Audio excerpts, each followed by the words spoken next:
Manmad Mumbai Panchavati express ही Kasara station जवळ येताच या एक्सप्रेसची कपलिंग तुटल्यानं इंजिन आणि एक बोगी पुढे मुंबईच्या दिशेनं निघून गेली।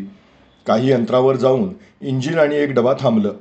मनमाड मुंबई पंचवटी एक्सप्रेसनं कसारा स्टेशन सोडल्यानंतर काही अंतरावर एक्सप्रेसचा इंजिनपासून एक डबा पुढे निघून गेल्यानं प्रवाशांमध्ये घबराटीचं वातावरण निर्माण झालं होतं।